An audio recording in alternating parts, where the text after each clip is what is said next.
Así que con mucho cariño vamos a, a ver qué es lo que el Señor nos tiene en esta lista de nombres y saludos que Pablo nos está presentando. Quería comenzar contándoles, a propósito del verano, la fecha en que estamos, algo que me sucedió cuando era niño, con mis hermanos y yo. Asistíamos a una piscina donde vendían tickets de entrada por los meses de verano. Pero uno podía comprar el ticket por adelantado y reservar su cupo en esta piscina. Ya era una piscina muy solicitada. Y recuerdo que una vez tuvimos un talonario, o sea, un montón de entradas que nos vendieron para la piscina. Y estas entradas eran para poder asistir durante todo un mes. Pero teníamos que esperar, obviamente, que se abriera la temporada de piscinas para poder usarla. Me acuerdo cuando yo era niño, yo miraba ese talonario, como que lo tenía en mis manos, contaba las entradas que traía y me imaginaba en el agua refrescante, chapoteando ahí, jugando con mis amigos, con mis hermanos en la piscina. Sin embargo, hasta que no llegara el día de apertura, las entradas se quedaron ahí bien guardaditas. ¿Por qué les digo esto? Porque con la salvación por la fe que Pablo ha expuesto a lo largo de la carta a los romanos, puede suceder algo muy parecido. Porque algunos creen que la salvación es como este ticket que te lleva al cielo, que guardamos para ser usado el día de nuestra muerte, sin mayor importancia para el presente ahora. Pero el Espíritu nos enseña a través de Pablo que la salvación por la fe en Cristo nos hace parte de una comunidad donde se vive la hospitalidad, la colaboración y el compañerismo. Tres características que yo resumo con el título Asiento, sudor y lágrimas. Cualquier parecido con el cine mexicano es solo coincidencia. ¿Ok? Oremos al Señor entonces. Bendito Padre Celestial, te damos gracias por tu palabra, Señor. Gracias por usar a Pablo para escribir esta carta maravillosa que nos ha llegado hasta nuestros días, Señor, y podemos conocerte, conocer cómo es la salvación por medio de la fe a todas las naciones, Señor, entre las cuales estamos hoy en día nosotros, Señor, entre los gentiles, recibiendo esta salvación. Bendito Padre Celestial, pedimos que tu Espíritu Santo nos transforme esta mañana, que podamos ser confrontados por tu Evangelio, animados por Cristo, Señor, y poder llevar vidas que den frutos para tu gloria. En el nombre de Jesús lo pedimos. Amén. Vamos viendo entonces. ¿Por qué digo asiento? Bueno, uno se ha fijado cuando uno dice asiento, ¿cuándo decimos asiento? Esta es una expresión que solemos usar cuando recibimos visita en nuestro hogar, ¿cierto? Lo primero que hacemos es ofrecer asiento. Asiento, póngase cómodo, y empezamos a atender a la visita. Entonces esta es una manera de referirme a la hospitalidad. Y cuando leemos los saludos de Pablo, es fácil imaginar que entre los cristianos de Roma la hospitalidad era una práctica habitual. Miren, fijémonos. La primera persona que se relaciona con esto de la hospitalidad es la misma Febe que se menciona al principio. Se dice de ella en el versículo 2, pido que la reciban. Ahí está, sean hospitalarios con ella, recíbanla dignamente en el Señor, como conviene hacerlo entre hermanos en la fe. Preséntenle toda la ayuda que necesite, eso también es parte de un recibimiento hospitalario. Porque ella, a su vez, y lo menciona Pablo, ha ayudado a muchas personas, entre las que me cuento yo. El mismo Pablo también gozó de ese beneficio por parte de Febe. Pero además, los saludos de Pablo nos dan indicios de que abrir las casas para recibir gente o reunirse con los hermanos en la fe de Cristo era parte de la vida de estos primeros creyentes. Fíjese en el verso 5, como dice, al referirse a la casa de Priscila y Aquila. Saluden igualmente a la iglesia que se reúne en la casa de ellos. Me imagino hay una especie como de comunidad misional reuniéndose en la casa de Priscila y Aquila. Queridos hermanos, una iglesia que vive su salvación en Cristo luce hospitalaria, porque el Evangelio derriba las barreras que nos impiden compartir la intimidad de nuestro hogar, cuando sabemos que Jesús no puso ningún obstáculo ni reparo en abrir la intimidad que Él gozaba con su Padre para darnos cabida a nosotros, tanto judíos como no judíos. Todos los que creemos en Jesús pasamos a ser parte de una misma comunidad con acceso íntimo al Dios Padre, gracias a la obra que Jesús hizo en la cruz. Cuando preparaba esto, pensaba en los estudios que hay acerca de las culturas. Es un tema que a mí me fascina mucho, me gusta estudiar las culturas, parte de este gusto por la historia también que tengo. Y fíjense que se observa una diferencia entre aquellas culturas que tienen fuertes raíces en una manera de hacer familia como tribus versus aquellas que hacen familia como un núcleo. La familia nuclear se limita al matrimonio e hijos, si es que tienen hijos. El resto son considerados parientes, pero tienen un menor grado de afinidad. No hay tradiciones necesariamente, ni ritos familiares que les den una unidad, una identidad común. En cambio, la familia tribal va más allá del papá, mamá e hijos. Incluye tíos, primos y abuelos. Todos son considerados por igual como miembros de la misma tribu. Comparten tradiciones y ritos familiares que les identifican. En África, por ejemplo, es común que a la hora de comer se sirva una gran olla ubicada al centro de la tribu, de la cual todos van sacando con la misma cuchara, o a veces cada uno con la mano, lo que va a comer. Y así como ocurre con la comida, también ocurre con las viviendas. La casa del primo o el tío es un lugar donde puedes llegar porque ellos son parte de tu tribu. Y eso hace que también sus viviendas sean prácticamente parte de tu casa. Con Cristo ocurre algo parecido. Aunque algunos creen que la salvación que Cristo nos da nos hace parte de un grupo llamado cristianos, ¿sí? Que van a la iglesia el día domingo para cantar, escuchar un sermón o conectarse aquí por Meet, comer pan y beber vino cuando tenemos la Santa Cena. Pero el Espíritu nos enseña por medio de Pablo que la salvación por la fe en Cristo nos hace parte de una comunidad donde se vive la hospitalidad, además del breve tiempo que pasamos juntos en el culto del día domingo. En este sentido, es imposible separar de la auténtica experiencia cristiana la fe en Cristo y el ser parte de la tribu de Cristo, en una comunidad donde unos a otros se visitan, se reciben, porque esto es lo que Jesús hizo al compartir su divina intimidad de Padre e Hijo con cada uno de nosotros. Entonces, ¿cómo esta verdad del Evangelio debería afectar nuestras vidas cotidianas? La hospitalidad cristiana que nace del Evangelio derriba barreras que el orgullo humano ha levantado para discriminar unos de otros. Así como en Roma se formó una comunidad cristiana de judíos y romanos, donde Pablo destaca la hospitalidad de unos con otros.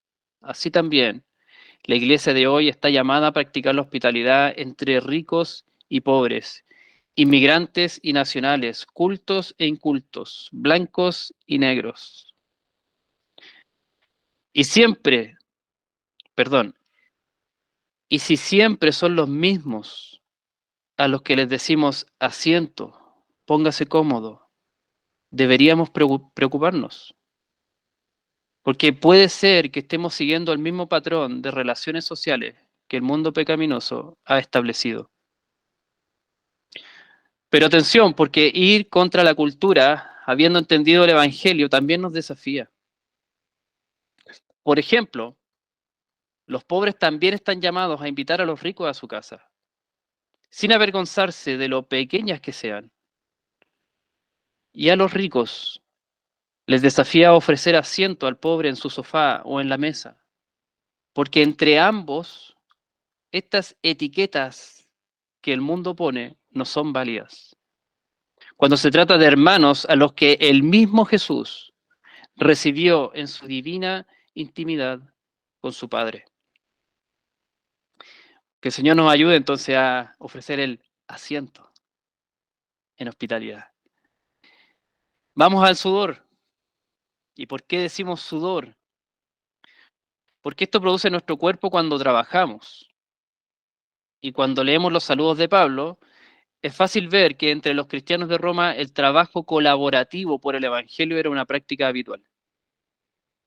Fijémonos.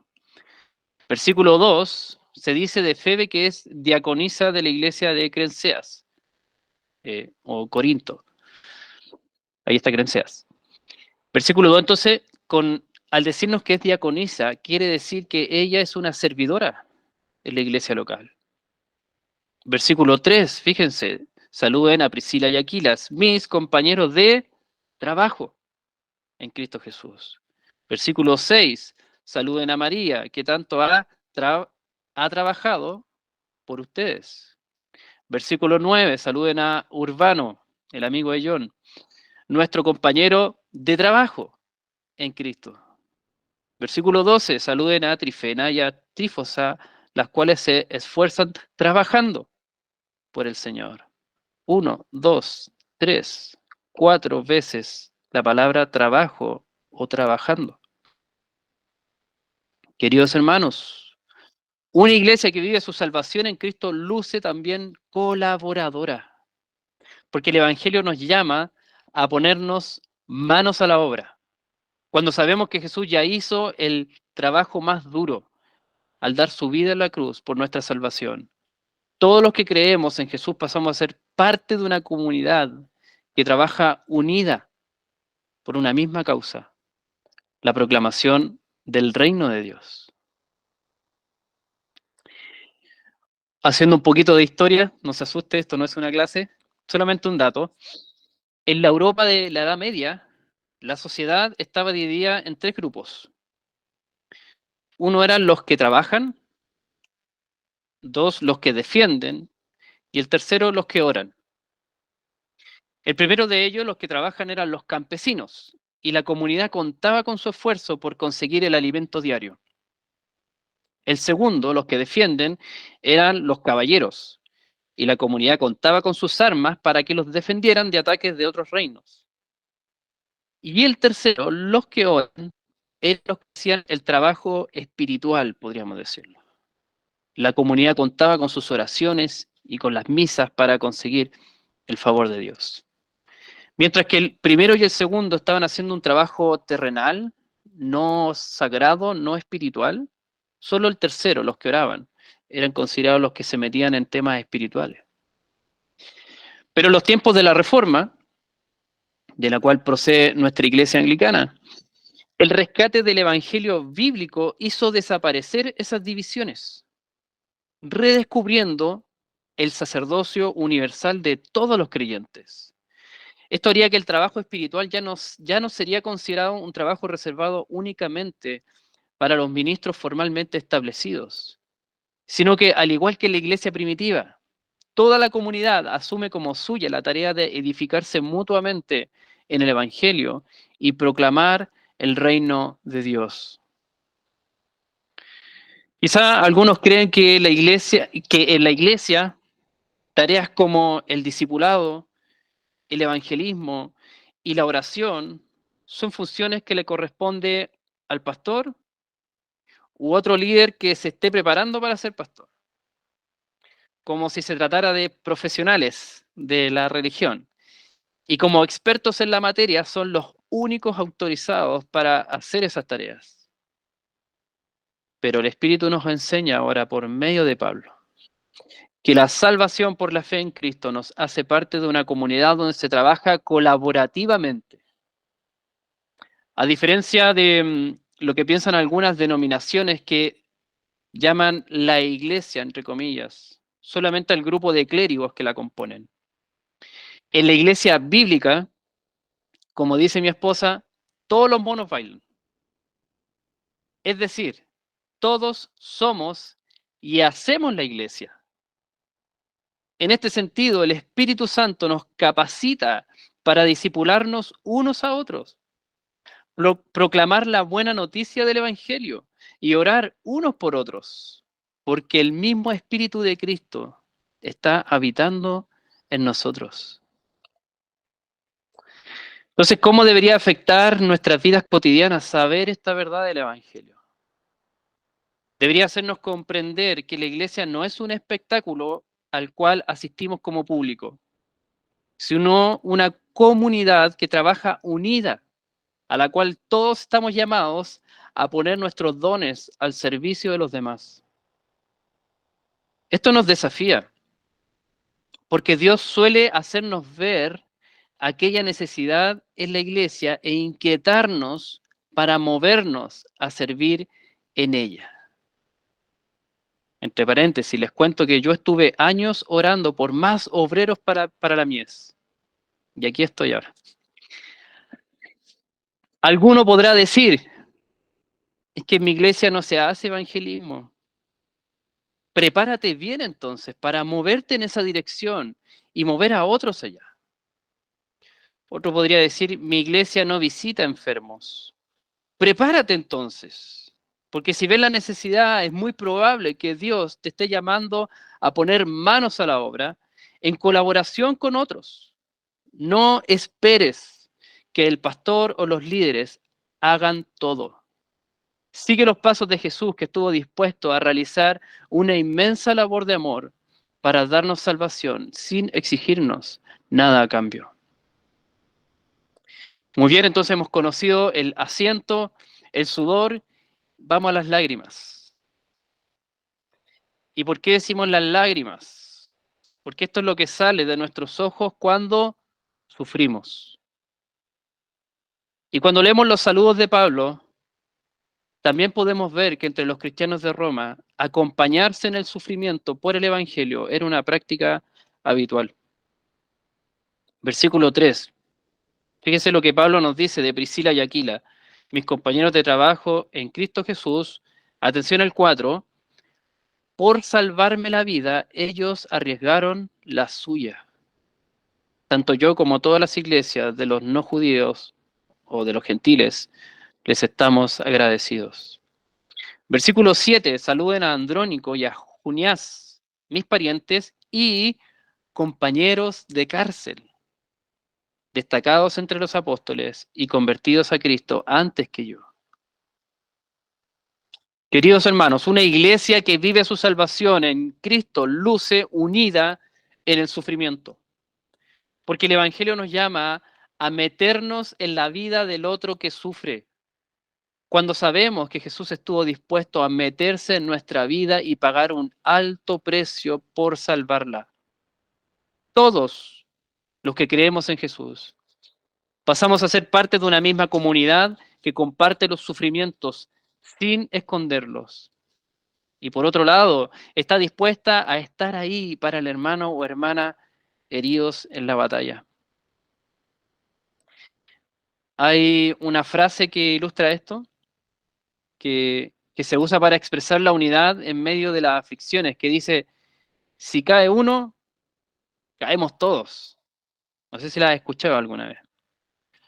Usualmente la escuchamos, por ejemplo, en películas de revolucionarios políticos, activistas de una causa noble o de cualquier grupo que les toca sufrir penalidades por llevar adelante el propósito que se han fijado. Si cae uno, caemos todos. Para quienes asumen como suya esta frase, los sufrimientos de uno de los miembros son compartidos y llevados por todos los demás. Lamentablemente en nuestros tiempos, algunos creen que el estoicismo es un fruto del Espíritu Santo. ¿Y a qué me refiero con estoicismo, ser estoico? Es decir, tener esa capacidad de sufrir permaneciendo firme y sin la necesidad de contar con nadie para superarlo. Perdóname, hermano, pero eso no es un fruto del Espíritu, eso es orgullo. Lo que nos enseña el Espíritu Santo a través de Pablo es que Dios concede el sufrimiento a sus hijos como un escenario donde se presenta la oportunidad de poner en práctica el amor de hermanos en Cristo. Pablo necesitó de Priscila y Aquila, y ahí estuvieron para salvarle la vida. Estando en la cárcel, no estuvo solo. Andrónico y Junias estuvieron acompañándole. Entonces, ¿cómo debería afectar esta verdad del Evangelio a nuestras vidas cotidianas? Quizá podría mencionar dos ejemplos. El primero es no ocultar los sufrimientos. Debería ser natural en la iglesia tener la confianza para hablar de nuestros sufrimientos con otros. Y al mismo tiempo estar dispuestos a escucharnos unos a otros. Muchas veces esa es la mejor ayuda que podemos recibir, ser escuchados. Y otra manera es no hacerle asco al sufrimiento. Queridos, vivimos en una cultura que huye del sufrimiento, que lo esconde, que lo disfraza. Basta recordar Halloween, por ejemplo, cómo la muerte ha sido de alguna manera suavizada por medio de una fiesta que nos hace olvidar lo que significa enfrentar la muerte. Nuestra cultura huye del sufrimiento y corre hacia el placer. Los cristianos, entonces, no deberíamos negar el sufrimiento ni huir de él. En Cristo podemos abrazar la debilidad, sabiendo que su poder se perfecciona en nosotros cuando somos débiles. Por lo tanto, el ejercicio de escuchar, acompañar y estar con el que sufre debería ser algo natural en la iglesia de Cristo.